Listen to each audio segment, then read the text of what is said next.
That's us. Okay. It's our shadow, right? Yes, that's us. Okay, well, I'm gonna take a picture of that, obviously, because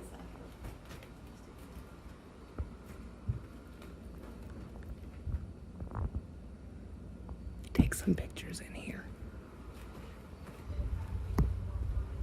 Look at all this stuff.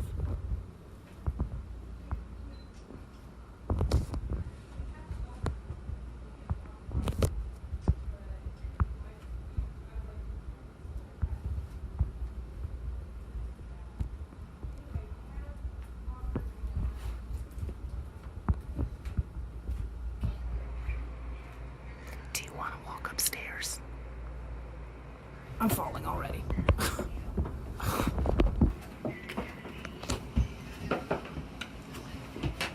I'm getting some good butt footage of you.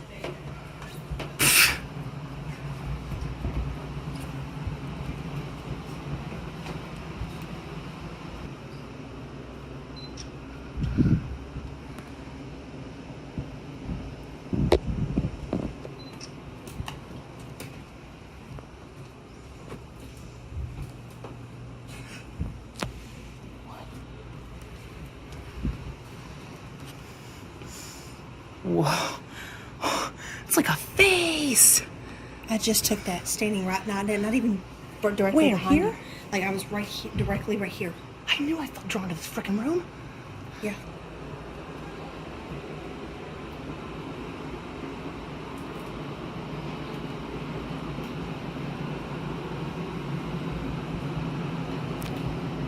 Jessica, you don't get to walk away. Girl, turn around, you weren't there. I was in that room. Shit, the ghost done got you. God dang, man. This looks like a room. We might be sharing a bed. Although this has another room, this might be.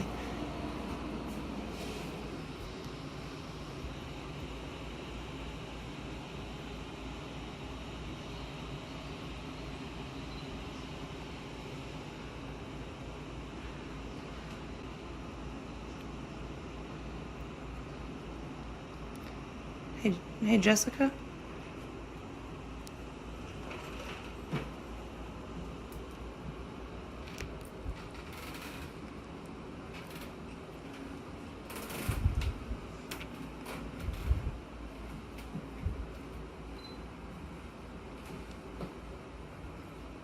There's a smell.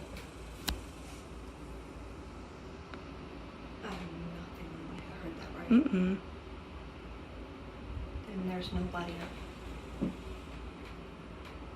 Right when I said I heard a smell. Let's go. Let's go back downstairs. Let's there's wait for nobody the up rest here of the but group. us. Okay. All right, here we are. Room 5 of the Park Hotel in Ballinger, Texas. We are told it is the Cowboy Suite, which basically means that there's a cowboy that comes in here and like hangs out and whistles. So we're excited. We're gonna leave a camera behind to see if we can't capture that. It's also one of the only rooms with a bathroom, so that's also a fun detail. And another fun detail, there's only air conditioning in the rooms.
In 1886, there was a proclamation issued from Reynolds County. They said, we are moving the county seat from Reynolds City to Ballinger, Texas.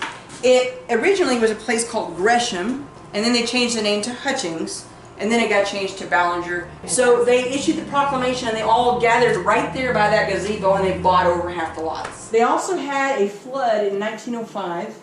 It flowed up the Colorado River, and it all ran this direction. This entire area was flooded out. Wow.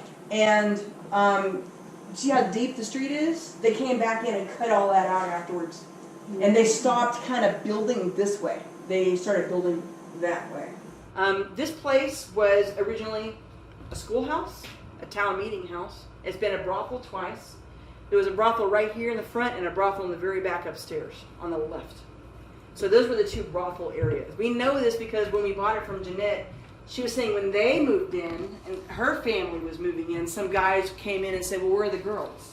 So right before they bought it, it was a bordello. That was around 1919, 1918. The buildings, these three buildings, used to be owned by the same person. That one, this one, and this one.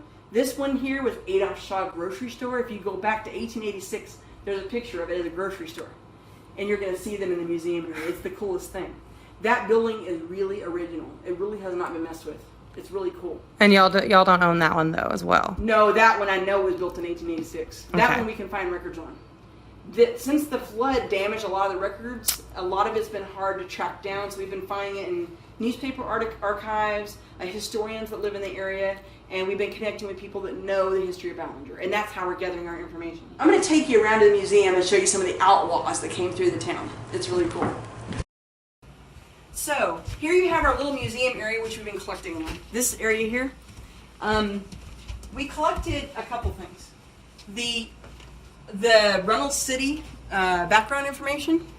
We collected the company history of the railroads, how they came to be here. We also collected information on the 5 most notorious outlaws that came through this area. This is Manny Clements here, another look at him. And then you had Sam Bass, and we have information over there on Sam Bass. He was one of the rustlers that came through the area, did a lot of robberies. You had the Newton Boys. I think they did a movie about this, but I haven't seen it. With Matthew McConaughey. They did a lot of stagecoach robberies. If y'all find the name of it, let me know. I want to see it. Of course, the last one is Bonnie and Clyde. 8 miles from here in Rowena, Texas, Bonnie Parker was born. She didn't stay here very long. She moved to Dallas with her mom after her dad died, and she met Clyde later.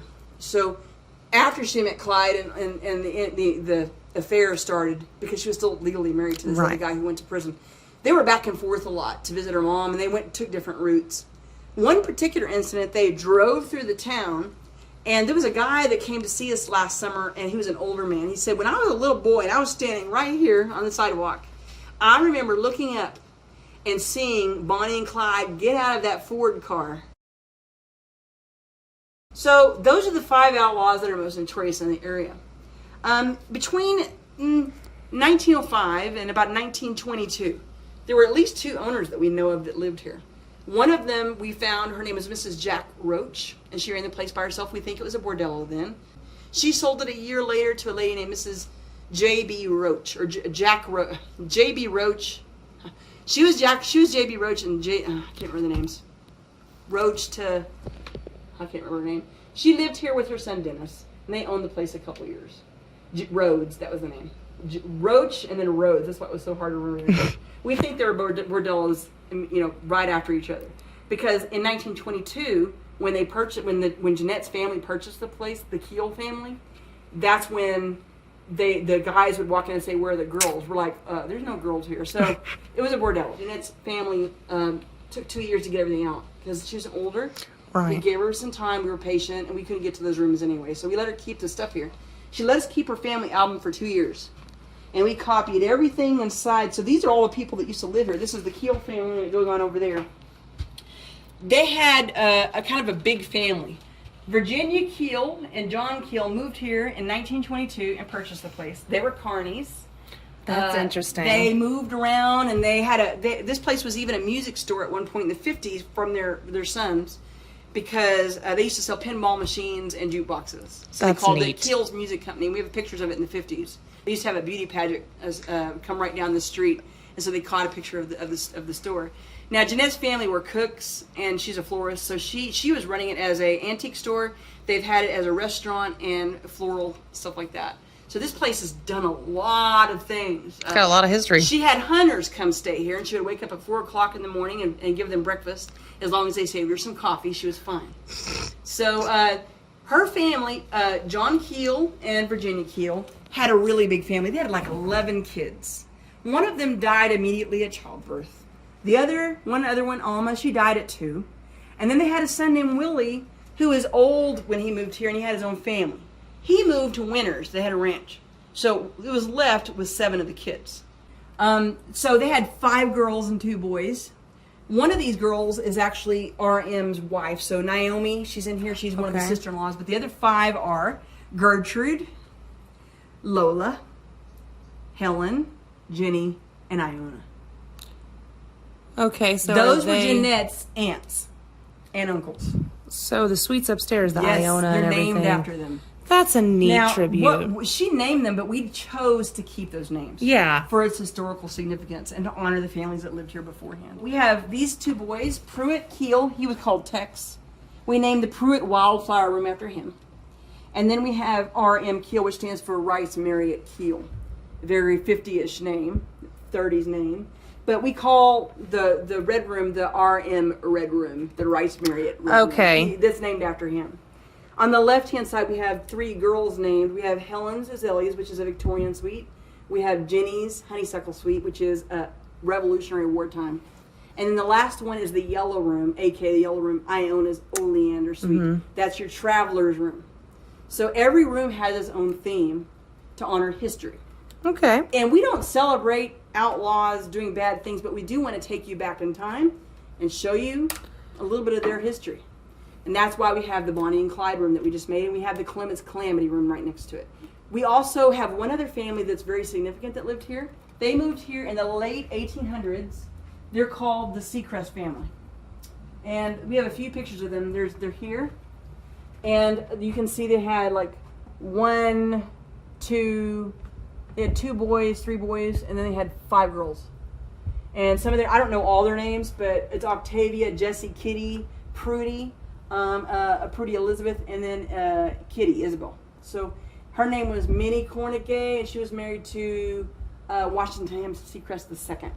Now his father, Washington Ham Seacrest I, fought in the Confederate Army, and when the war was over, he lived, and he actually became a Texas Ranger.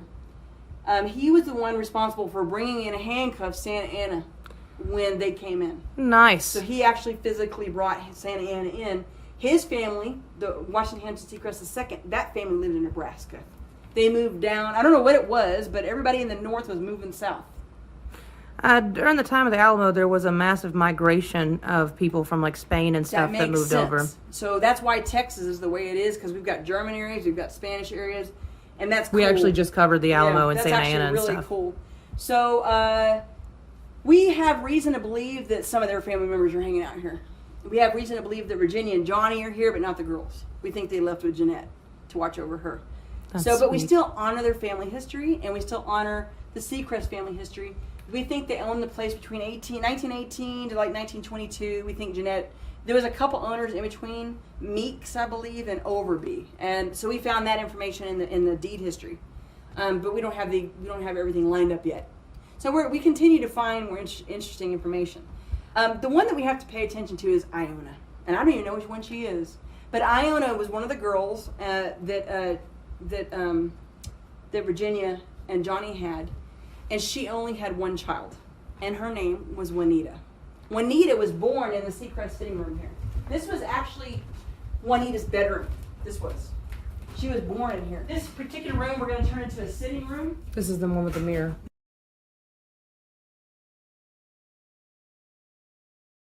This is going to be a very fancy sitting room. We're going to paint. We're going to put wood in the ceilings. We're going to have a record player here. The old record players. We have records, and we're going to be completely dressing this out as a parlor. And then you have this back maintenance area. This is also creepy. So if you want to investigate back here, it's all kinds of fun. Laundry room. So all of this is open during the night? Yeah, everything. This is going to be my craft room if we ever get it fixed. Now the lights do turn on. There are some with bulbs that are dead. So if you see, like this one's dead. Well, that was okay. This one, Dan just put in a light. So the lights work in the building now. This one needs a new light. And most of these have lights that work, but there are a few that we have neglected. So this is my storage room. I don't know what goes on here because every time I come in here, something new has been put in here or moved or something. Dan's doing stuff. About to say, was that Dan or was that the ghost? This is the Snyder room, which we just store junk in, but guess what? We found out that plumbing works.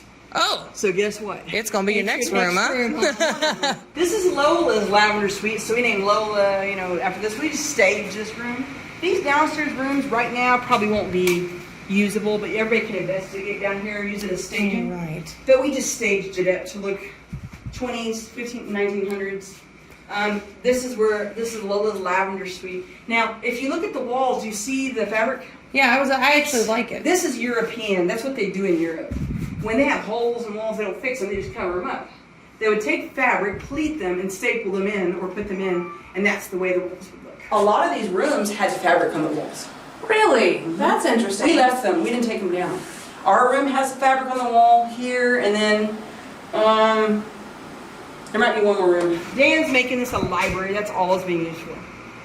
People, he comes in here and works a little bit more and a little bit more every day. I'll walk in here and then there's some books sitting upright. Some of these books were left here. All these books were left here. Some of them are from the 1800s. So how do you know it's him standing them upright? Yeah, I better ask. This was a maintenance room that originally belonged to Johnny Keel, and this is the only room that I have a hard time staying in very long. I feel like I feel bad in this room. Okay, so I don't like going in here, but I do as long as the lights on. So this room, I've been in here and had EVPs. I was standing right here.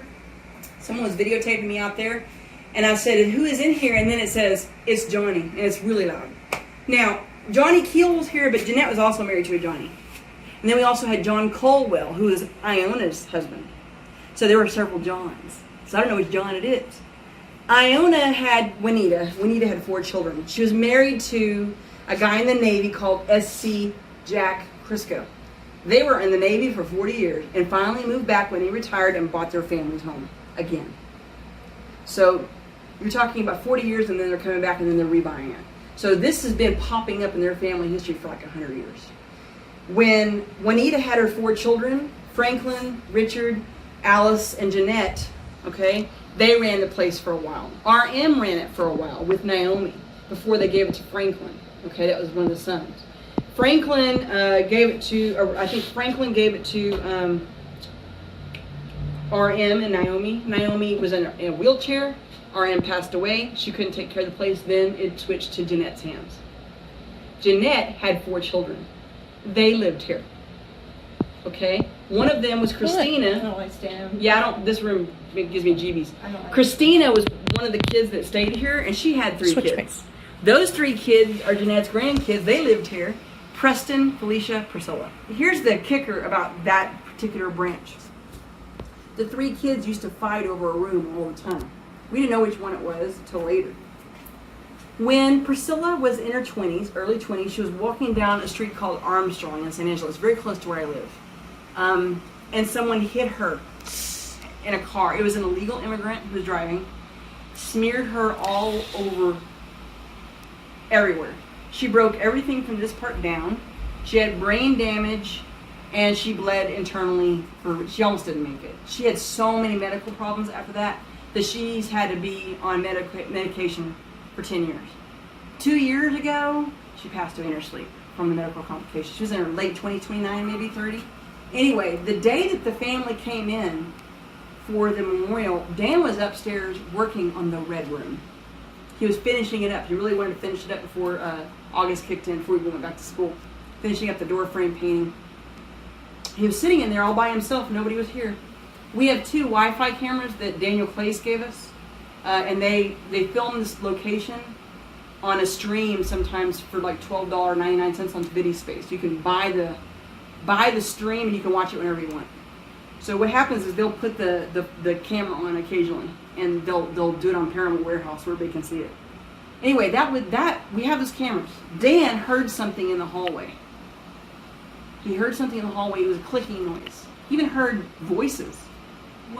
What did you just say? He heard some clicking noises. Where was he? Upstairs? Upstairs near the red room So on the right.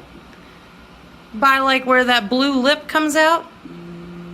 Yeah, I think so. Yeah. Oh, So I've been asking about the clicking because that's what happened. Yeah, I that's said there's a smell here. Yes, it because we is. said there's a smell and then a distinct. Twice. Oh no. Twice, and it hasn't done it I'll since. go up and check in a minute with you. And anyway, right there, he heard some noises. He said, hello, because he heard people talking. Hello, was we didn't- anybody there? We didn't stay long enough to find out. And he steps out in the hall and he's like, well, that's weird, nobody's here. And he goes back in and starts up again. He's like, okay, I'm turning the camera on. So he sits on the bed in the red room. He turns the camera on, and he's sitting there and he's yelling out. The door to Preston's parlor slams shut, full force, so hard that the upstairs shook. We found out later that was the same day that Priscilla was having her memorial, and that was the room they used to fight over. We've had lots of experiences. Dan was down here in our room the very first night we ever stayed. I was sleeping. He was on the left. We had the moonlight coming in, and then there was a curtain. We didn't have a door up yet. We just didn't want to drive all the way back to San Angelo. We had a ghost hunt. We were tired. We were excited to sleep in our new place. Right. We were very antsy that was sleeping in that place. I'm sleeping. He's sleeping. He feels a hand on his head, and he's like, "Oh, that feels good," because he thought it was me.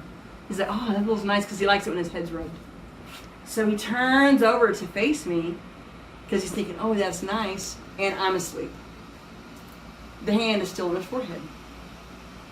And he realizes at that point that I'm not the one doing it. He slowly starts to turn back over. The hand shifts across.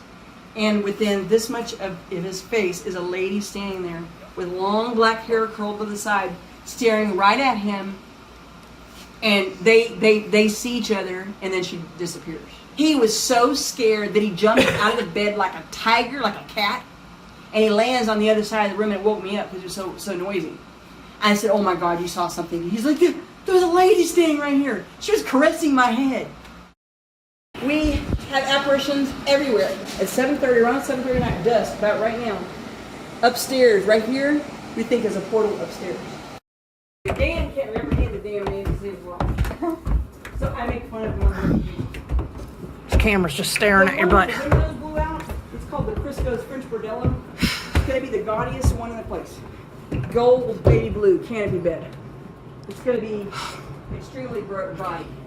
This is the room that all the windows blew out. But you can sleep in here because it's functional. This is the area that all the windows just blew out. This just happened last week. There's a balcony here, and you're welcome to go out on it.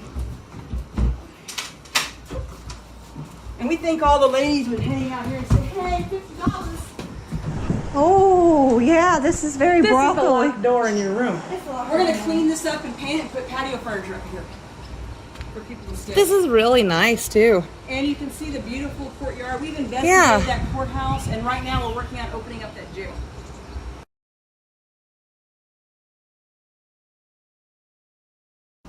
Anyway, Crisco's French Bordello. I had made little things for that room. That one was stolen. Oh. And, well, people steal from here. They steal things. Let me close that door That behind is you. disgusting. See, you can see I painted this one. Remember I was showing you Pruitt Wildflower? One of the windows was busted out here, but this is a great place to sleep. This is a stage poker room. Oh. You have trigger objects here. This is remember Preston's parlor? That's this one. You have a guy that goes back and forth between this room and that room, and he stands by the door, or by the window, and sometimes you can see him out in the courtyard with that long mustache. He goes from window to window in these two rooms, and then we've had people that have had serious nightmares laying in this bed with an old woman in her jowl in their face saying, "Get out of my room." Wow. We made this the That poker was room, 1920s. This is your bachelor's pad, your farmer's rustic bachelor pad. And it is a really nice room. Both of these are touch lamps. They come on by themselves all the time. We leave, make sure everything's off, come back, it's on. Every single time. This is the famous door that slammed. Right here. All right. So people will, when I have a large group like Right on the together, outside I of let them Jenny's sleep next honeysuckle to each suite, other. huh? Right, yep. Now, I didn't show you the red room. It's right here. It's that doll. That doll. This is where Dan was sitting when that incident happened. He was in here working on this room. That's so funny because if, again, with the women talking and stuff, if it's at the brothel, I mean, no wonder a He door wanted one slammed. brothel room. We're doing this brothel room, and we're doing the next one brothel room. No, but it's funny with the women talking and stuff when he do said that, too. you It's know, crazy. like with it being the brothel and then the door slamming, it's like she had a mad customer. The balcony where Yes. they probably stood there Yep. waiting. Anyway, we've been working on cowboying up the place. Then you have the 3 suites. Since this building was built such a long time ago, the plumbing, they ran down the middle. There's no plumbing on the right-hand side. So Oh. we have 1 bathroom for these rooms over here. They all share this bathroom. This has not been remodeled. This is exactly the way it was when we bought it 4 years ago. Wow. We have a sink that we can put in. We're going to put a sink I in. like pretty that soon. clawfoot tub, though. Oh yeah, people take showers in there. Yeah. You can take a shower in there, totally. So the first room we did was this one. It's called Helen's Azaleas. Well, that's the one we're staying in. It's the Victorian, and this was a very nice room. That one you can do gymnastics off of because it's so fluffy because I put 2 mattresses on it. Back in the day, they used to have very small closets because they would tax you for the closet because it's counted as a room. Right here, y'all can go out. Does that open? I thought it was locked. Oh, no, you can open it. You're welcome to go out here. Girl, I thought that was locked. So you can step out there. It's locked. Now it's locked. No, I thought with the thing on the handle, I really thought it was locked. I didn't know. One of the paranormal teams kept hearing doors open, so they put these bells on and they started ringing. So we decided to leave them on. And this was the room that was already put together when we got here. Jenny's honeysuckle suite. Okay. This was the original furniture, the 1920s furniture. This is the doll. This is Jenny, the doll. But also, Jeanette, the old owners. She stayed in here. Now, we had brick coats up on the wall, but it fell down and Dan hasn't put it back up yet. This particular doll, in my opinion, is no haunted. Everybody says it is. When Dan and I first moved in here, we yanked that out of our closet. We bought it at a garage sale like 15 years ago. And I didn't want it. I was like, I don't want that doll. And he's like, well, I want it. I'm like, fine, put it in the closet. I ain't want. She's like, okay, fine. So it literally stayed in the closet for like 6 years. It was funny when we moved to San Angelo because he gets the doll out and he's like, I want to scare Dylan. Because Dylan was the first person to stay here overnight. He's the founder of Concho Valley Paranormal. Dylan Lane. He's a great guy. He's been here like a jillion times. Every year he comes at least once or twice. That night, he took the doll and put it in here, and we didn't tell him anything about the doll. We just gave him insinuations, and Dan came in here when he wasn't in here and turned the doll's head and moved the arm, and Dylan comes back in and he starts freaking out. Dan's playing a prank on him. Well, he was so scared that doll ended up in the sink face down by the next morning. Well, Dan would do that to every paranormal group just for the first few minutes, just to And get then it prank. tell them it was a prank. Right. He only did it 3 or 4 times. After that, the ghost started doing it. We don't touch the doll. So if Doll she moves. So moves, she's not haunted, but the We ghost think here. ghost played. they think that it's now a game. Yes. They're playing with Yes. you. And many paranormal teams, at least 4 that I know of, have documented her movement.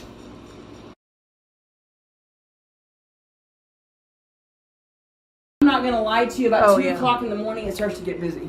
And keep the lights off. Do it in the dark. Because if you have the lights on, they're a little more shy. This particular area right here, we put 2 red chairs here, and this has been a very hot activity point. We think a girl, based on her EVPs, was shackled and tortured, raped, and her baby taken. We think all that happened, and we think it happened in the yellow room. There's a little boy and a little girl running around. Benjamin runs around all the time. That's why we made a toy room for him down here. Now, this particular room is Iona's only in their suite. We call this the cursed room because it's half and half. This is the prettiest room, in my opinion, in the whole place. There's been a lot of activity in here. One lady who was with Dylan's team stayed here overnight. She woke up to whistling. She looked up and there was a cowboy, a shadow of a cowboy standing in the corner. And at that point, she left and she went to go sleep with the boys in the pink room. But she also saw a shadow come this way and then recoil into the wall when she saw it. A kind of a half small shadow. So this room is pretty active. If you're sensitive, this may be a bad room for you. Because it's half and half. Half the people stay here say it was the greatest room, best bed ever. The other half say I can't stay in that room, I get headaches, I feel like I'm being attacked, I can't stay in that room. So we themed out the rooms. I like them so far. So and I really far, love how this one looks we've separated. Looked at 8 rooms, 9 if you look at the twin bed, and then we have the 2 in the back. Now, back here, right now, is dusk. This is where Yeah, this is all the junk. This this is where the clicking was. Right here. The This is where everything starts to change. yeah. This is I said there's a smell right here. The camera's right up there, but we can only see it when we access it from our phone. Funny because that door that slammed is right there. That picture that you took earlier that is got a mud in it is right here. That's the most active area in the We've already got photos of stuff right here. The stairs. One time we turned the camera on in the middle of the night, turn it on. Something was walking up the stairs. And we heard growling, and then a lot of the times we'll hear someone right by the camera going like this. It's mad. This is an empty closet. Felicia got lost one time. They couldn't find her for a whole day. They didn't know where she was. They thought someone kidnapped her. They had the whole town looking for her. She was like 5 years old. At the end of the day, they finally heard her get up. Right? Oh, it's here. She was sleeping at the bottom of that closet. Now, I have motion detector lights here. Okay. It's for safety reasons, but they'll turn off. Now, No, I get it. we just caught video of those going off by themselves and nobody was here. If you have an SLS camera, you will catch the little boy in the rocking horse every time. He's always on the rocking horse. This is Bonnie and Clyde. The black one? Yep, the little one. The one that I said moved earlier? Chris brought us in here earlier. And while I was standing over here, it was the craziest thing. I was standing here and we kept hearing like a weird noise. And It's I touching me right swear it felt like it sounded like this. Yeah, Dan loves that. It sounded like this guy was rocking. And I suddenly I was like, no, it looks like he's kind of rocking. And she was like, stand real still. And I did. And it was this guy right here. All these areas back here are just, these rooms on the right are kind of hazardous, but you can go back there, just be careful. There's wood, there's weak spots in the floor. Okay. Just those two rooms. All of these rooms we use for ghost hunting, and there's the infamous portal. Careful. That's where everything happens. You can go in these rooms, and we have stabilized them where there's no accidents. So, like, even the weak areas, we have them covered. So, Oh, okay. it's safe. It's just, you could get hurt if you stumble around in the dark in here. That was a living room. They were gutting it, I guess, before we moved in. And this is the chair room. We had caught on an SLS camera a man sitting there, and he's waving at us. We're asking him how he died, and he does this, and he falls back into the chair. We have it all recorded on video. Wow. He falls back in the chair, and then he disappears. And then you see him sitting there again with his foot just kind of dangling off this end. SLS stick figure camera. So that thing works here.